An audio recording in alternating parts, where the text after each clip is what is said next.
જામનગર જિલ્લા land grabbing કમિટીના નિર્ણયના આધારે સિટી એ ડિવિઝન પોલીસ સ્ટેશનમાં એક લેન્ડ ગ્રેબિંગની ફરિયાદ દાખલ કરવામાં આવેલી હતી.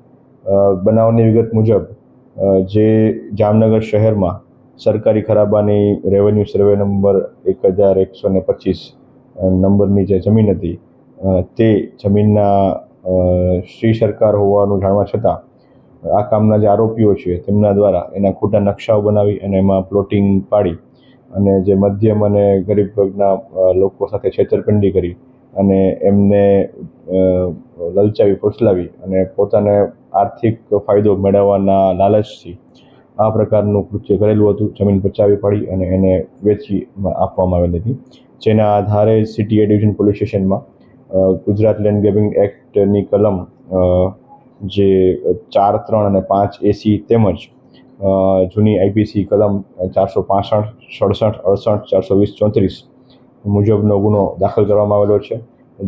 આ એફઆઈઆરમાં કુલ 6 આરોપીના નામ છે, જેમાં મનસુખ રતિલાલ ભટ્ટી, આમદ ઉમરભાઈ ખફી, નૂર મોહમ્મદ ઉર્ફે બોદુ દાઉદભાઈ ચાવડા, રાજેશ કાંતિલાલ મારુ, યજ્ઞેશ રતિલાલ રાણપરિયા અને જગદીશ ગણેશભાઈ ચોવટિયા નો સમાવેશ થાય છે.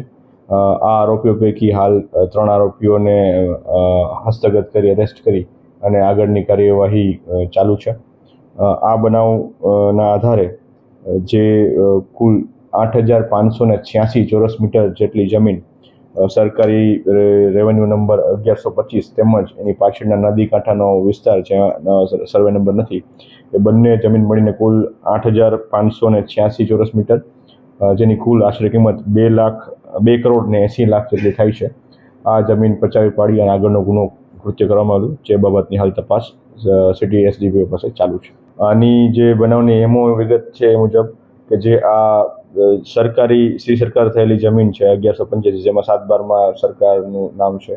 આ જમીનના એક જય સરદાર નોન ટ્રેડિંગ કોર્પોરેશન આ લોકો આરોપીઓ દ્વારા બનાવી અને એ નોન ટ્રેડિંગ કોર્પોરેશનના નામે જે ખોટા નકશાઓ અને પ્લોટિંગ પાડી અને જે લોકો છે મધ્યમ વર્ગના એમને પાસેથી આ પ્રકારનો પ્લોટો એમને વેચી અને આર્થિક ઉપાર્જન મેળવવા માટે આ પ્રકારનું કૃત્ય એમને કરેલું હોવાનું જણાઈ આવેલ છે. હા, એ બાબતની કલમનો ભરો થઈ ગયો છે. હાલ પૂરતા આ પ્રકારનું તપાસ ચાલુ છે, જેમાં 6 આરોપીઓ એફઆઈઆરમાં નામ જણાવેલા છે, તેના ઉપર તપાસ ચાલુ.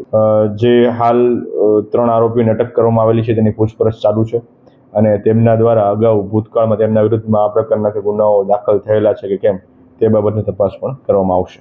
સાંજ સમાચાર ફેસબુક પેજને લાઇક કરો, વિડીયો શેર કરો અને વધુ વિગતવાર સમાચાર માટે sanssamachar.net વિઝિટ કરો.